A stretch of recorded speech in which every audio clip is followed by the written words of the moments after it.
안녕하신가요? 저는 지옥 같은 시집살이를 겪고 재작년 합의 이혼을 마친 40대 아줌마입니다. 저는 부모님 아래 늦둥이로 태어났는데요. 제 위에는 10살 터울 친오빠 하나 있고 엄마 아빠 이렇게 4가족이에요. 제가 늦둥이라서 사랑도 참 많이 받고 자랐답니다.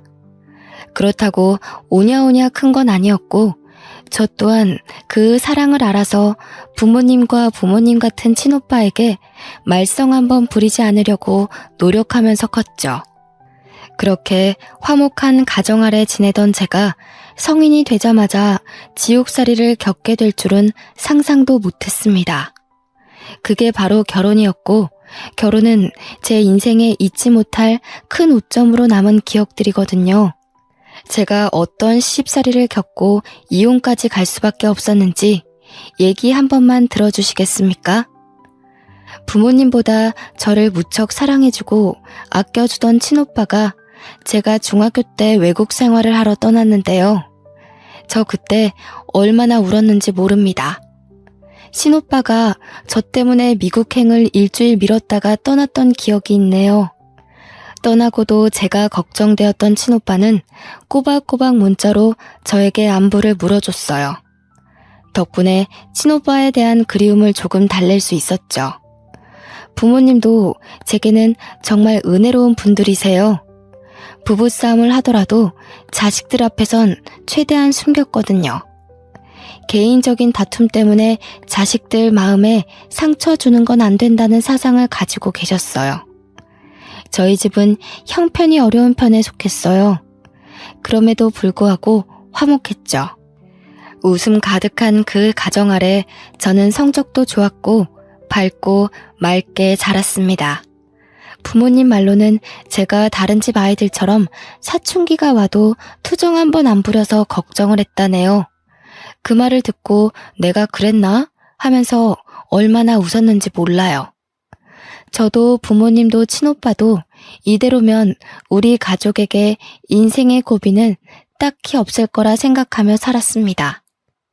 그런데 그런 단란한 가정을 큰일이 날 정도로 뒤집어 놓은 건 다름 아닌 저였는데요. 고등학교를 졸업하고 20살이 된 무렵 저는 형편을 생각해 대학을 포기했어요. 부모님이 보내주려고 했고 친오빠도 개인적으로 연락 와서 자기가 돈 벌고 있으니까 학교 가라고 했는데 저 하나 때문에 가정에 부담을 주고 싶지 않아서 저도 돈 버는 길을 택했었죠. 나중에 공부가 정말 하고 싶으면 그때 대학을 가겠다고 하면서요. 그렇게 시작한 사회생활이 대학가 술집에서 아르바이트를 하는 거였습니다. 저도 언젠가는 연애를 해서 결혼을 하게 되겠지 생각한 적은 있었는데 그게 갓 성인이 된 이 시기에 올 줄은 몰랐어요. 대학가 주변이다 보니 대학생들이 많이 왔는데 그중에 남편도 있었던 겁니다. 남편은 서빙하는 저를 보고 계산할 때 찾아와서 연락처를 물었는데요. 저보고 귀염상이라고 자기 스타일이라서 그러는데 술 한잔 하고 싶다길래 번호를 줬었죠. 저는 모난 곳 없이 사랑만 받고 컸던지라 추잡스런 접근이 무엇인지 전혀 모를 때였어요. 바로 이게 제 인생에서 가장 큰 실수였고 지옥으로 가는 직행 열차였던 겁니다. 저는 남편과 술을 마신 그날 이후 3개월 만에 임신을 했다는 사실을 알았고 무섭다는 이유만으로 그걸 한 달이나 숨긴 채 속앓이를 했습니다. 임신 4개월이 되던 차 몸이 이상한 게 느껴져서 할 수 없이 부모님께 알렸죠. 그 사실을 듣고 저희 부모님이 한 일주일은 알아 누우셨어요. 한 번도 혼난 적 없던 제가 그때 처음 부모님께 혼이 났는데 얼마나 큰 잘못을 했는지도 그때 알았습니다. 너무 무섭고 죄송했죠. 그렇게 남편에게 알리고 시댁 기회까지 들어가게 된 건데요. 시댁은 저를 싫어했는데 그래도 남편은 제 편이 되어 주었어요. 물론 결혼 한두 달까지는요. 그때까진 제가 봐도 남편이 저한테 마음이 있는 상태였어요. 그래서 시댁도 하는 수 없이 이 결혼을 승낙했을 거고요. 저는 결국 20살 나이에 실수로 아이가 생겨 결혼을 하게 된 셈이 되어버렸습니다. 그게 얼마나 잘못된 과정인지 몰랐는데 살다 보니 알게 되더군요. 갑자기 굴러들어온 바위를 보듯 시댁에선 나를 보는 눈빛들이 곱지 않았어요. 그나마 다행인 건 남편한테 누나인 시누이가 하나 있었는데 외국 생활 중이라 결혼식 때도 만난 적이 없다는 거였죠. 시부모도 저를 못 잡아먹어서 안달인데 시누이까지 있었으면 정말 견디기 힘들었을 겁니다. 시댁 식구들은 번번이 친정을 무시했는데요. 친정 살림살이가 넉넉하지 못해서 더 떵떵거리며 저를 괴롭혔어요. 저는 친정에서 이 사실을 알면 속상할까봐 어디 티내지도 못하고 혼자 끙끙 앓기만 했죠. 종종 친정에서 연락이 오면 거짓말로 편하게 잘 지내고 있다고 다들 식구처럼 잘해준다고만 했어요. 남편이란 놈도 처음엔 안 그랬는데 제 배가 남산만해지니까 한순간의 실수로 지 인생 망했다고 꼴보기 싫으니까 방에 좀 들어가 있으라고 저를 구박하기 시작하더군요. 그땐 정말 기댈 곳 하나 없는 시댁에서 많이 힘들었습니다. 직설적으로 날아오는 상처가 처음이기도 해서 극복할 힘을 전혀 몰랐을 때였어요. 확실히 세탁소하는 저희 친정에 비해 시댁이 잘 사는 게 맞아요. 시부는 군부대로 식재료를 보내는 일에서 과장직을 맡고 있었는데 그게 연봉이 좀 높다고 하더라고요. 그래서 시누이는 외국으로 학교를 보냈고 남편도 한국에서 좋은 대학을 다녔거든요. 이것에 비하면 저는 고졸의 알바생의 혼전 임신에 정말 보잘것없는 사람이었네요.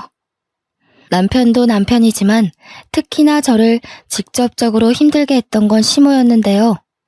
시모는 일을 하는 사람이 아니라서 낮이면 남편과 시부는 직장을 가서 없고 시모와 둘만 집에서 보내야 해서 부딪히는 일이 많았습니다. 일방적으로 당했다고 봐야겠죠. 시모는 제가 대학도 못 가고 직장도 없고 해서 입버릇처럼 출처 모를 집에서 나온 애 취급을 했어요. 친정부모가 다른 지역에 있어서 더 마주할 일 없으니 친정까지도 제 앞에서 대놓고 까더라고요. 내가 너만 보면 속이 터진다. 여자애가 피임할 줄도 모르고 학교에서 그런 거 안 배웠니? 아니면 작정하고 우리 아들 발목 잡고 싶어서 숨긴 거야? 진작 말했으면 애 지웠을 거 아니야. 내가 쪽팔려서 며느리가 대학도 못 나온 애라고 어디 말도 못해. 아이고 내 팔자야. 말년 다 돼서 이게 무슨 불운인지 모르겠다. 이렇게 며느리 복이 없는 줄 알았으면 어디 부적이라도 살 걸 그랬어. 주말이라 시부가 출근을 안 할 때면 시모 옆에서 꼭 한마디씩 덧붙였는데 시부의 말은 시모에 비해 좀 더 직설적이고 한방이 강한 편이었어요. 두 분은 제가 화장실을 갈 때도 거실에 앉아 눈을 부릅뜨고 지켜봤거든요. 화장실 안에서 소리도 못 내겠더라고요. 그런 환경에서 어떻게 아이가 버텼는지 모르겠어요. 너무 스트레스 받아서 유산될까 싶었지만 다행히 아이는 건강하게 태어났거든요. 정말 사랑스러운 아들이었어요. 태어난 아들에게 엄마의 비참한 꼴을 보이고 싶진 않았는데 저는 예나 후나 식사 자리에서도 시댁과 겸상을 하지 못했습니다. 어딜 왔니? 저기 청소 덜 됐더라. 거실에 먼지 구덩이 한가득이야. 저거 먼저 닦고 와서 먹으렴. 앉기 전에 샤워 싹 하고 먹어. 먼지 잔뜩 묻히고 밥상머리 앉는 거 아니다. 항상 밥 먹을 때가 되면 시모가 제게 일을 시켰어요.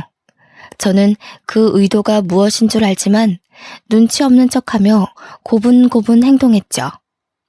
시댁 식구들이 식사가 끝날 때까지 돌아가지 않기도 했어요. 그래도 어린 아들 밥은 먹여주더라고요. 그거면 됐다 생각하며 하루하루 스스로를 다독이며 살았습니다. 저는 결혼하고 나서부터 밤에 혼자 올 때가 많았는데요.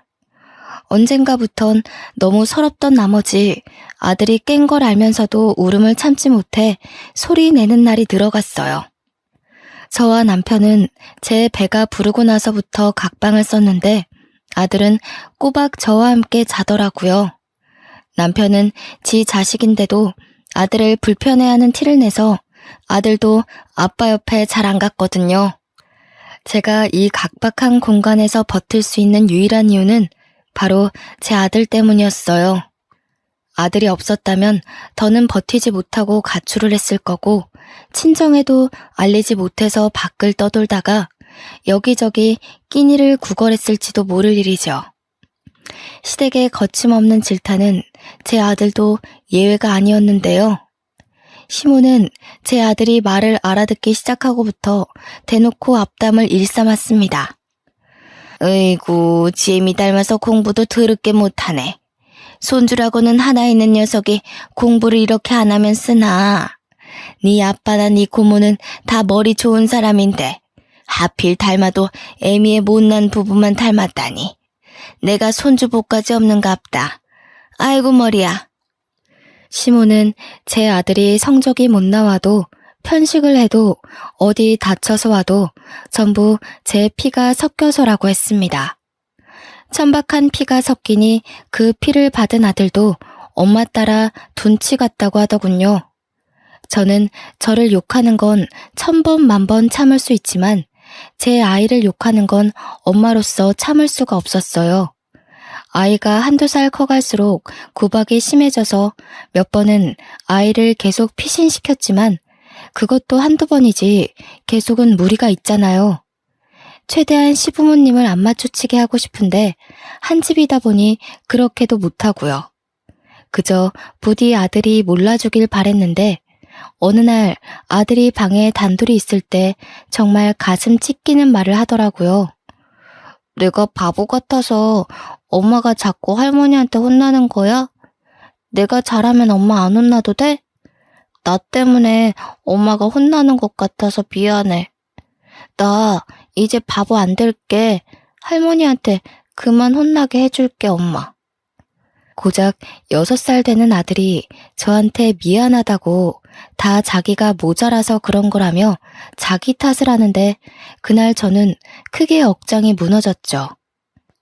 한참 못 모를 아이 입에서 어떻게 이런 말이 나올 수가 있단 말입니까? 그 순간 저는 여태 뭘 하고 있는 건가 싶으면서 아들 하나 지키지 못하고 도망치기만 했다는 생각에 회의감이 들었습니다. 며칠 후 여느 때처럼 시모가 아들의 실수를 가지고 나무랄 때가 있었는데 아무리 그래도 어떻게 아이한테 자꾸 그런 심한 말을 할 수가 있나 싶어 그날은 저도 시모에게 대꾸를 했습니다.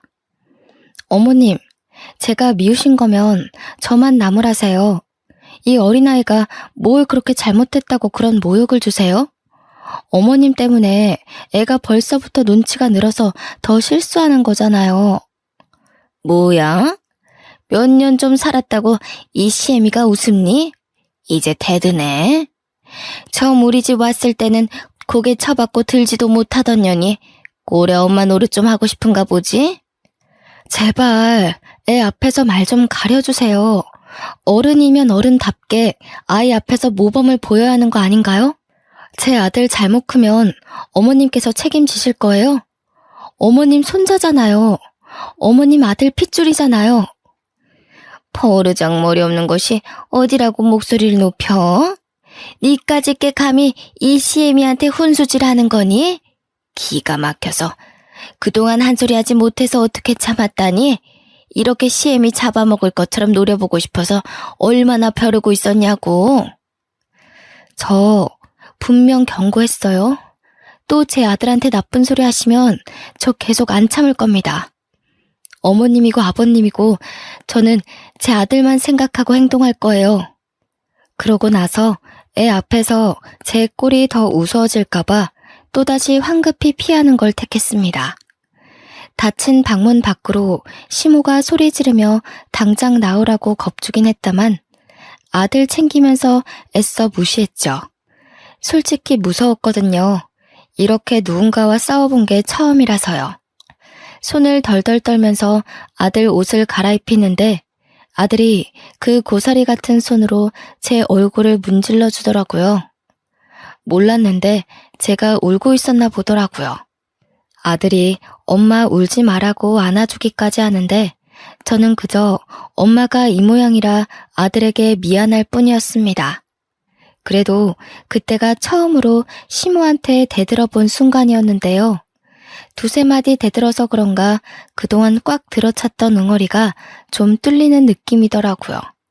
약간은 숨통이 트이는 듯 했죠. 제 아들은 참 고맙게도 살얼음판 같은 환경에서 잘 커주었어요.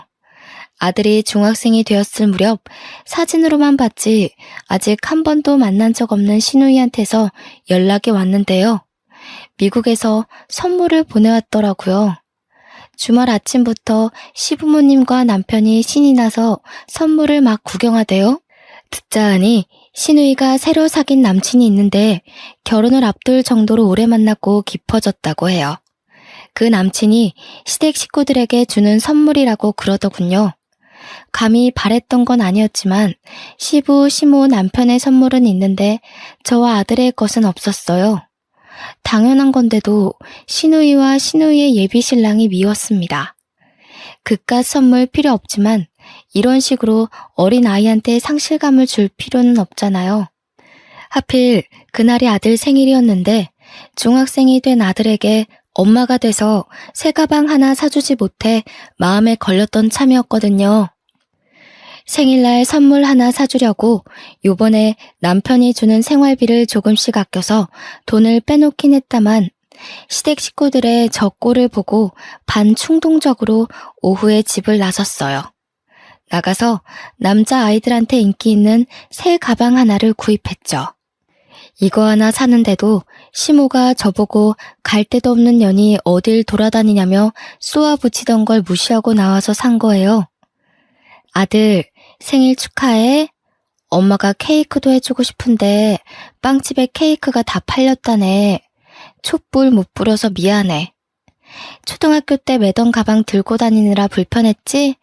엄마가 진작 사줬어야 하는 건데 너무 늦었다. 마음에 들어? 매번 제 눈물을 닦아주기만 했지 한 번도 눈물을 보인 적 없던 아들이 그날 제가 주는 선물을 받고 울더라고요.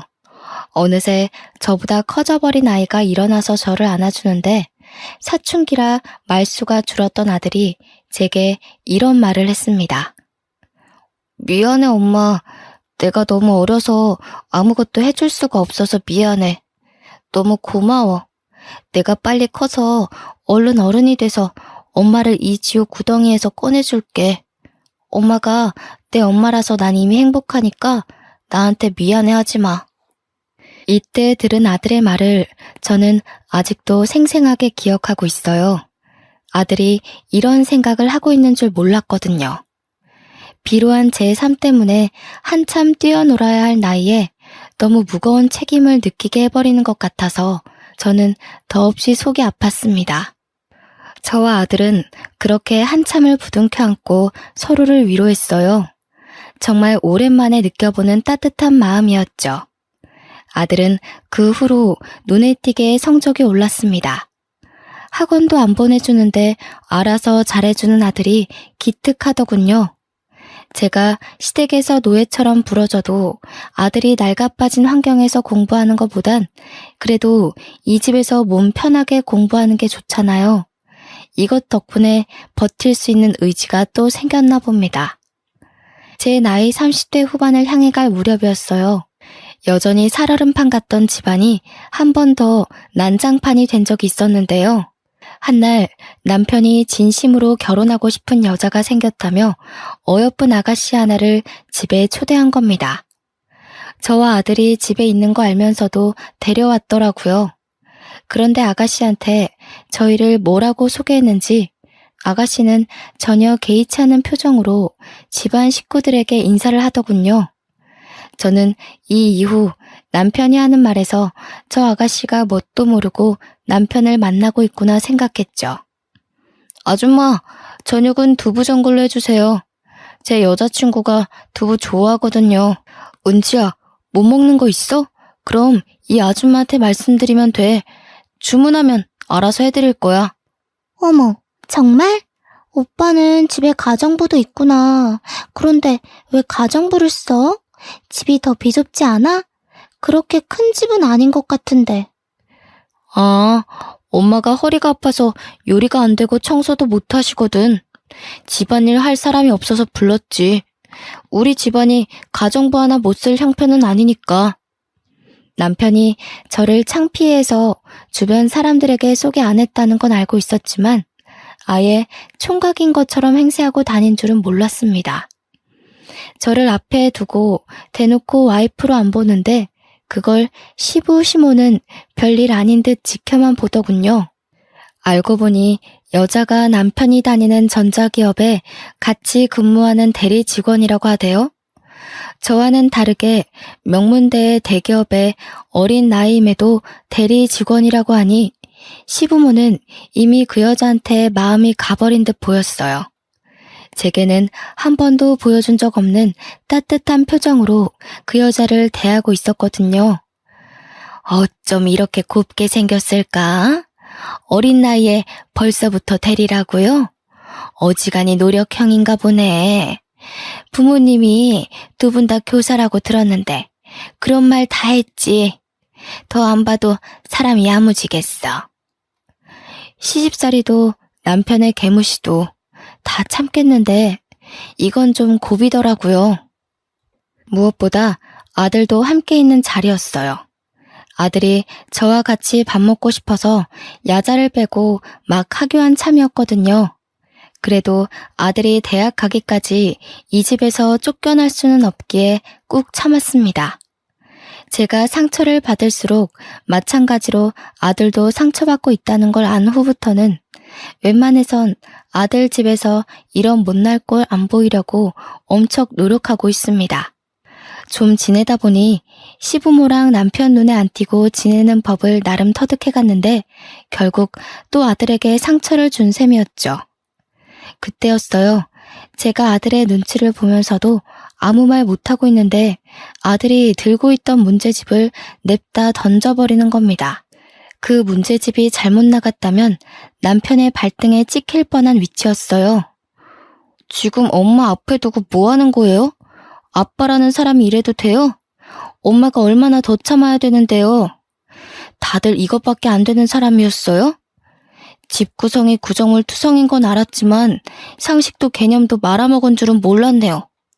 저 자식이 뭐라는 거야 지금? 버릇없게 어디서 행패야? 사춘기라고 시위하는 거야? 속옷바람으로 쫓겨나고 싶어? 지금 손님 온 거 안 보여? 당장 방에 들어가. 오빠, 저 애는 누구예요? 혹시 저 아이가 오빠 조카라는 친구? 저는 되게 어린아이인 줄 알았는데 아니네요? 이봐요 아줌마, 이 남자 유부남인 거 알고 만나는 거예요? 이 남자가 제 아빠고 저 사람이 내 엄마예요. 아빠가 실수로 나 만들어 놓고 아빠 하기 싫다면서 아줌마 만나는 파렴치한 사람이라고요. 생각 똑바로 바뀐 사람이면 이런 남자 만나지 마세요. 인생 종쳐요. 그 여자는 이 사실을 처음 듣는 얼굴이었어요. 옆에서 모든 사실을 숨기고 있었는지 남편은 화가 나서 제 아들에게 다가와 냅다 뺨을 내리치더라고요. 아들이 그 힘에 밀려 자빠졌는데 그렇잖아도 놀라있던 저는 허둥지둥 아들에게 달려갔습니다. 이미 아들의 뺨이 붉어졌더군요. 심지어 남편이 끼고 있던 반지에 긁혀서 생채기까지 난 겁니다. 저는 그대로 눈이 돌아 남편의 머리채를 잡아버렸어요. 내 새끼 손대지 마. 내가 다 참아도 내 새끼 건드리는 건 못 참아. 아빠 노릇 안 할 거면 손찌검은 하지 말아야지. 네가 무슨 자격이 있다고 내 자식한테 손을 대. 아, 인연이 돌았나? 안 놔? 무식하게 손부터 먼저 쓰고 있는 게 누군데? 내가 진짜 손 대봐? 네 자식 제대로 참교육 시켜줘? 놓으라고 이년아. 제가 아무리 먼저 머리채를 잡았다고 하더라도 남자의 힘을 어떻게 이기겠습니까?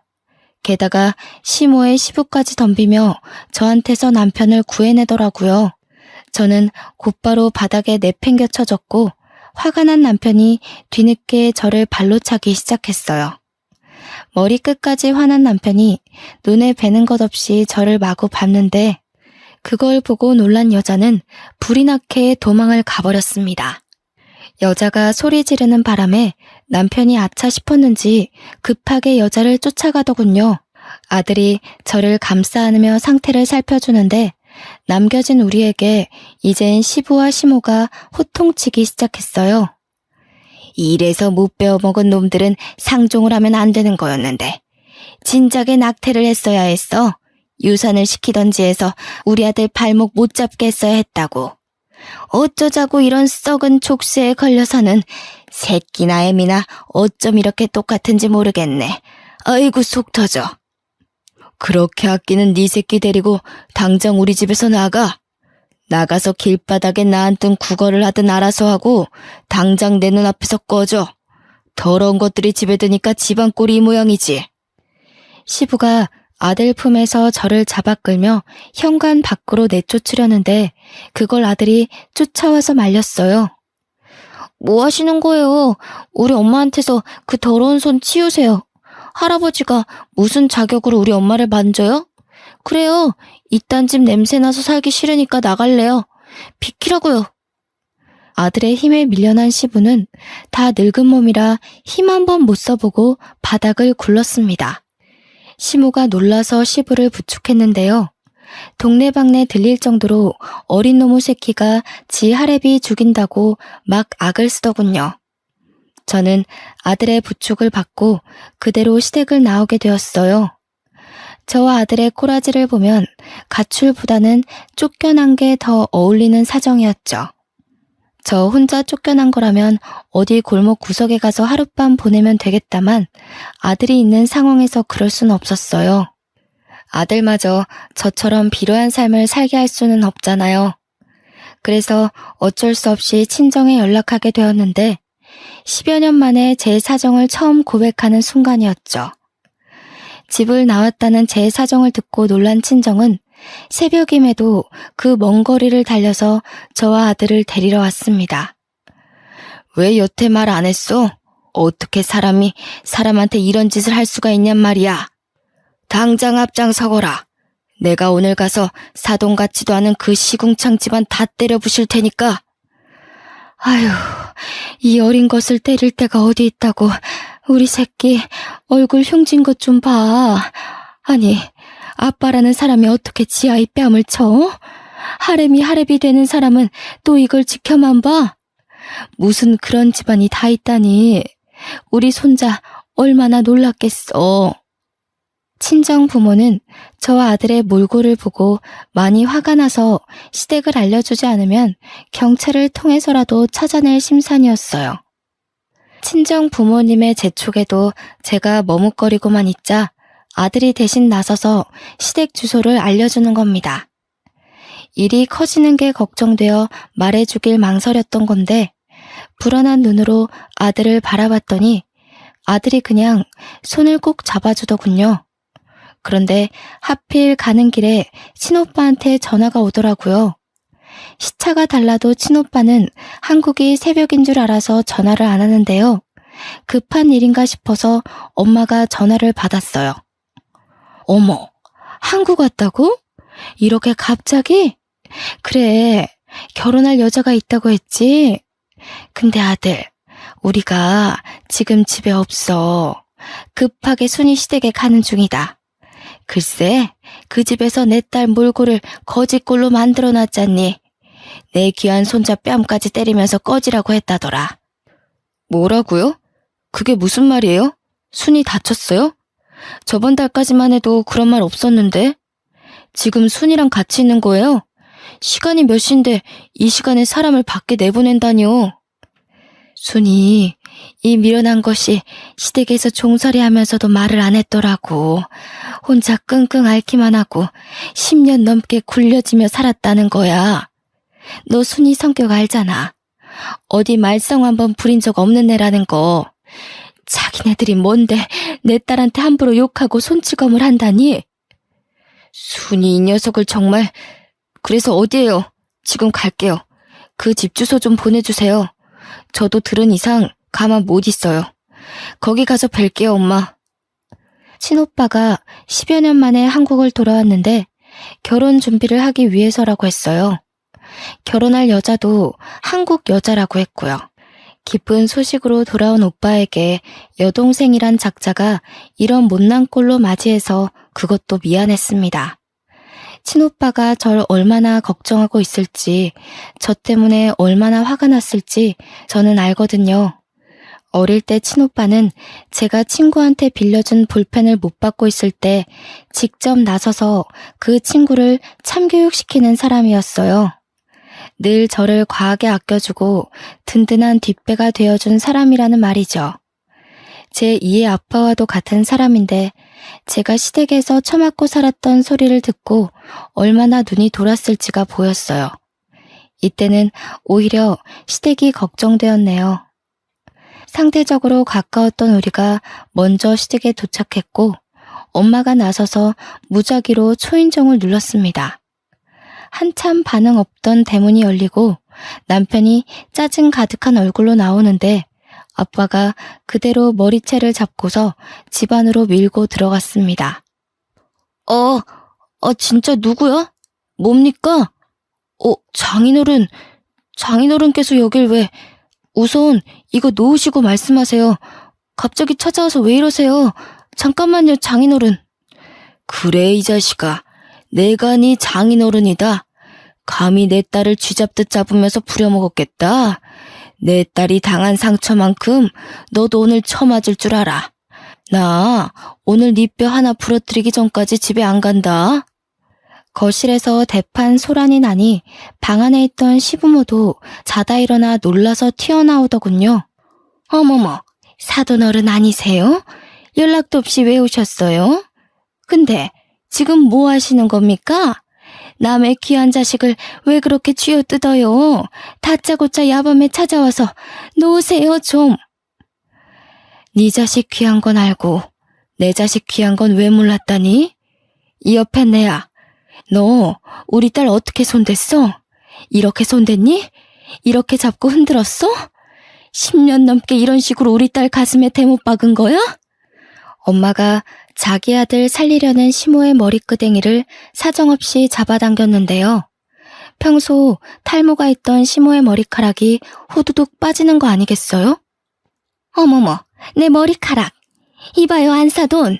도대체 이게 무슨 행패란 말입니까? 내 머리카락 어떡해? 내가 여기 돈을 얼마나 들이고 있었는데. 시모가 소리 지르며 절망하는데 엄마는 아랑곳 않고 또 시모의 머리끄댕이를 잡으려 했어요. 그러자 시부가 다급히 말리더라고요. 엄마도 여자인데 시부는 완전 제압하는 식으로 엄마를 떼어냈습니다. 안사돈, 그만 못해요? 경찰에 신고하기 전에 당장 나가요. 이 야밤에 이게 무슨 짓입니까? 식구끼리도 주거 침입죄 성립되는 거 몰라요?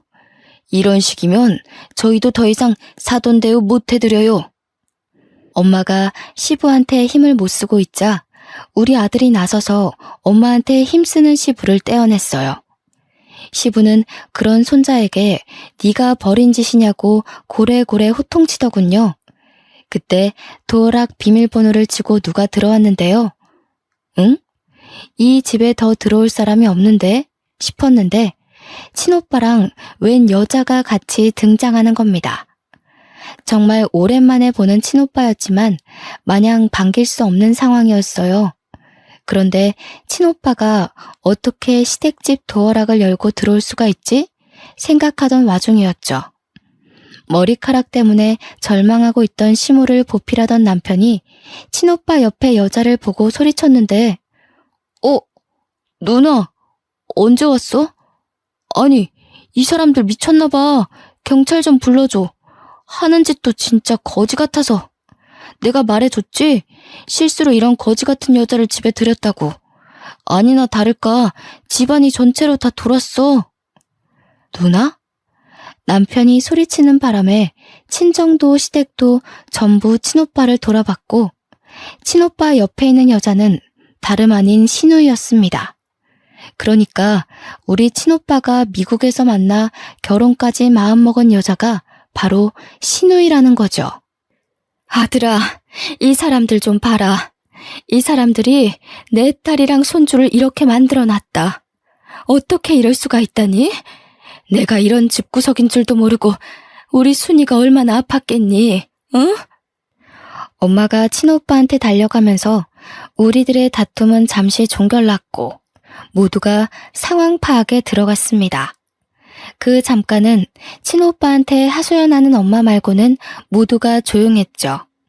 놀란 건 우리도 마찬가지였으나 겹사돈이 될 뻔한 친오빠와 신우이도 서로 많이 놀란 것 같더라고요. 말도 안 돼. 자기, 나한테 거지 같은 올케가 들어왔다는 게 내 동생을 말한 거였어? 미국에서 내내 자기 남동생이 올케 때문에 인생 망했다고 하소연한다 그랬잖아. 어디 미국에 버려놓고 올 데 없냐고 물었었잖아. 아니야. 내가 자기 동생한테 왜 거지 같다고 해. 그러니까 지금 내 올케가 당신 여동생이라는 거야? 그 10살 타올이라던 귀여운 여동생? 어떻게 이런 일이 있을 수가 있어? 자기 분명 그랬어. 한두 번도 아니고 거의 틈날 때마다 올케 얘기했다고. 남동생이 사고쳐서 결혼했는데 올케랑 그 집안이 산거지라고 욕했었잖아. 나 덕분에 자기 부모님이 올케 때문에 속 썩은 거 위로받겠다면서 결혼 결심해줘서 고맙다고 그랬잖아. 나는 오빠 동생인 줄 모르고, 그러니까 그게, 야, 너는 왜 올케가 이런 사람인지 말 안 했어?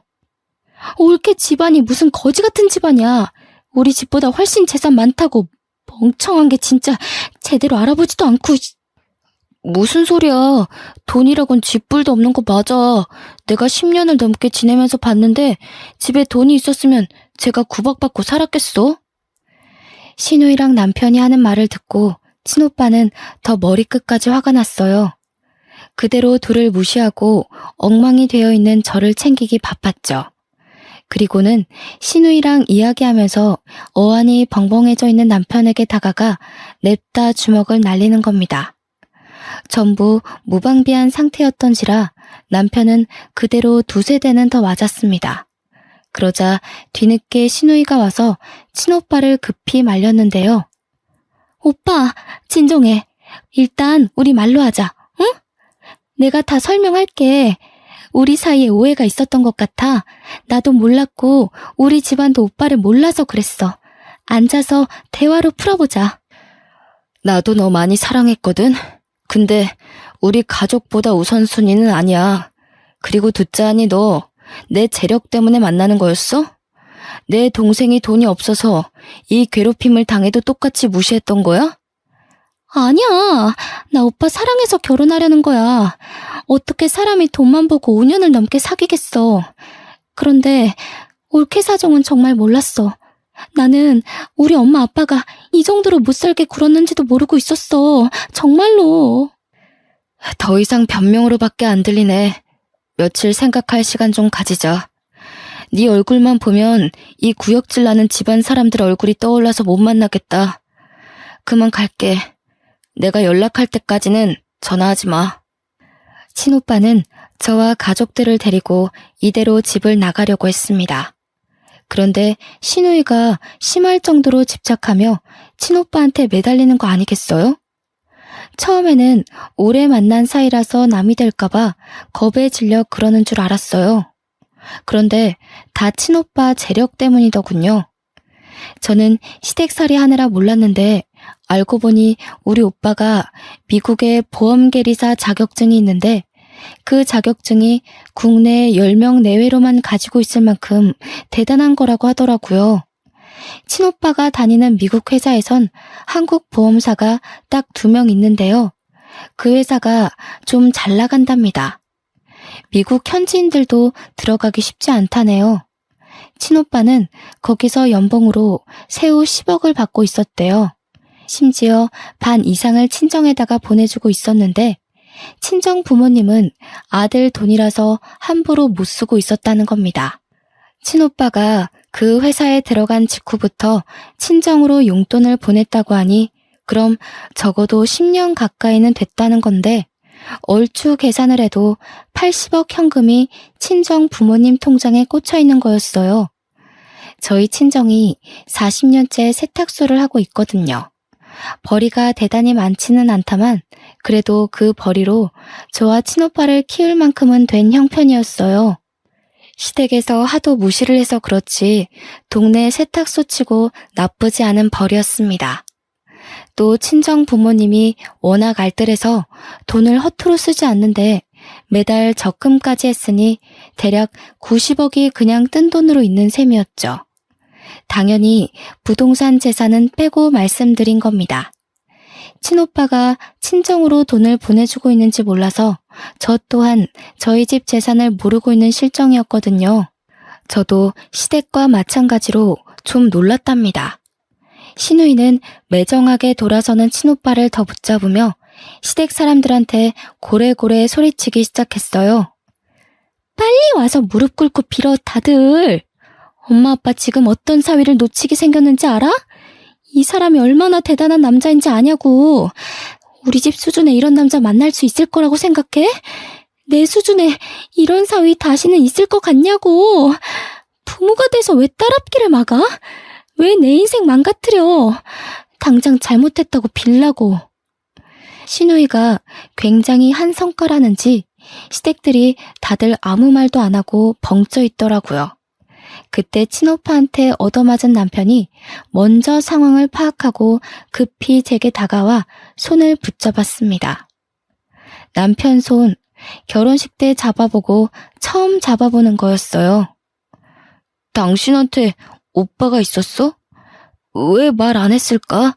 나는 그런 줄도 모르고. 미안해 여보. 진작 말했으면 내가 여보한테 더 잘했지. 그동안 내가 심했지? 진심으로 사과할게.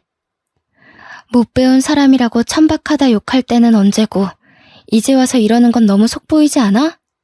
내 아들한테 손대고 바람 피고 나 사람 취급 안 할 때가 불과 어제야. 당신이 어제까지만 해도 날 개 취급했다고. 바람을 폈어? 이 썩을 놈이 심지어 바람까지 폈다고? 야, 그 여자 어딨어? 그 여자도 당장 데려와. 소송 때려서 빨간 줄 그어줄 테니까 당장 연락해. 아닙니다, 장인어른. 정말 죄송합니다. 전 몰랐어요. 장인어른 장모님께서 이런 대단한 자녀를 두신 줄도 모르고 잘못했습니다. 이렇게 빌게요. 한 번만 용서해 주시면 안 될까요? 이제부터 지극정성으로 따님 모실게요. 구질구질하게 이러지 마. 집안 재력이 어떤지 알면 잘하고 모르면 막대해도 되는 거니? 그래, 네 말대로 합의 이혼하자. 네가 그렇게 주구장창 노래 불렀던 합의 이혼 해줄게. 그리고 오빠, 절대 이 집이랑 엮이지 마. 돈에 미친 사람들이야. 친오빠가 저를 정말 많이 아낀다고 했잖아요. 그래서 친오빠는 늘상 부모님보다 제 말에 더 끔뻑 넘어가는 사람이었어요. 그래, 네가 아니라고 하면 아닌 거야. 순이 너 말대로 할 테니까 너도 더는 걱정 마. 이 사람들이랑 다시는 엮이지 않게 해줄게. 오빠 이제 한국에서 일할 거거든. 스카웃 받은 거라 연봉 협상에서 미국 회사에서 받던 것보다 높아. 너랑 우리 조카 내가 책임지고 더는 힘들지 않게 해줄게. 신우이와 관계를 잠시 보류하며 생각해본다던 친오빠는 곧바로 이 자리에서 신우이와의 관계를 끝내버렸어요. 한순간에 의견을 탈바꿈하며 종결을 선언해버리니 신우이 눈이 헷가닥 돌아버리는 겁니다. 더 안 달라서 친오빠를 잡고 늘어지는 걸 이제 저를 잡고 애걸하기 시작하더라고요. 내가 이렇게 빌게 올케. 나 올케 오빠 없이 못 살아. 올케랑 나랑 얼굴 한 번 안 본 사이잖아. 초면이나 다름없는데 어떻게 이리 매정할 수가 있어. 우리 엄마 아빠랑 동생이 괴롭힌 거지. 나는 올케한테 잘못한 거 없잖아. 똑같이 천박한 핏줄이잖아요. 아가씨나 저 인간이나 시부모님 핏줄 받은 건 똑같은데 뭐 얼마나 다를까요? 그리고 그 피를 물려받은 제 아들이 당신들 때문에 엇나갈까 걱정 많이 했거든요. 다행히 시어머니 말대로 제 아들은 제 피만 가득 받았나 보더라고요. 뚝 부러지게 자라주는 것 보면. 저희는 그대로 시댁 식구를 외면한 채 나와버렸습니다. 시부모님은 차마 지네들 체면 구기지 못해서 자식들한테 원망만 듣고 있더라고요. 자기 자식들한테 질타받는 시부모님을 보는데 그것만큼 큰 벌이 있을까 싶었어요. 제가 이혼하러 갈 때도 친오빠는 연차를 내면서까지 동행해 주었거든요. 마음 약한 제가 또 시댁에 휘둘릴까 걱정되었던 거죠. 이혼 서류를 준비를 마치고 시댁으로 들어서는데 며칠 못 본 사이 시부모님 얼굴이 많이 퀭해졌더라고요. 남편도 시누이도 마찬가지였습니다. 시누이는 친오빠를 보자마자 또 달려들면서 매달리는데 많이 울었는지 얼굴이 퉁퉁 부어 있었어요. 남편은 제 일에 방해된다며 시누이를 데리고 잠시 방 안으로 들어갔고 저는 남편과 시부모님이 보는 앞에서 필요한 부분에 도장을 찍어 나갔죠. 여보, 윤우는 어떻게 지내? 한 번씩 윤우 생각날 때 연락해도 될까? 그래도 내가 아빠인데 평생 아빠를 안 보고 살 순 없는 거잖아. 아빠가 이렇게 살아있는데 어떻게 아빠 없이 커? 신경 쓰지 마. 윤우는 이미 초등학생 때부터 아빠 없다고 선생님들한테 말하고 다녔대. 이미 아빠 없이 크는 거에 적응했으니까 괜히 감정 낭비 안 하는 게 좋을걸? 윤우애미야, 우리가 그래도 함께한 정이 있잖아. 다시 한번 생각해 볼 수는 없겠니? 이혼녀 꼬리표가 붙으면 너도 이미지에 타격을 입을 거 아니야. 우리가 생각이 짧았다. 남의 집 귀한 자식한테 너무 모질게 대했어. 반성 많이 하고 있으니 어떻게 한번 생각해봐 줄 수는 없는 거냐? 내가 어디 가서 사정하는 사람이 아니란 거 애미 너도 잘 알 거 아니니. 그런데도 지금 내가 이렇게 사정을 해. 시애비 체면 봐서라도 이혼은 참고 넘기면 안 될까? 착각하시는 게 있는 것 같아서 말씀드릴게요. 자꾸 정이 있다고 하는데 저는 어머님 아버님께 단 한 번도 정을 느낀 적이 없어요. 그리고 때를 지나서 하는 반성은 반성이 아니에요, 아버님. 미련이고 후회지. 이쯤에서 이 집 식구들이랑 학을 뗄 수 있어서 다행일 뿐이네요. 소송 안 하는 것만으로도 고맙게 하시고 다신 보는 일 없도록 합시다.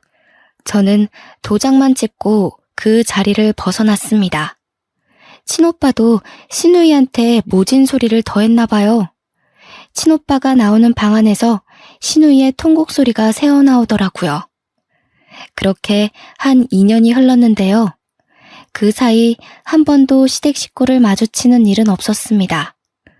아, 시누이는 아직도 친오빠한테 연락하며 시들어 가는 중이라고 들었어요.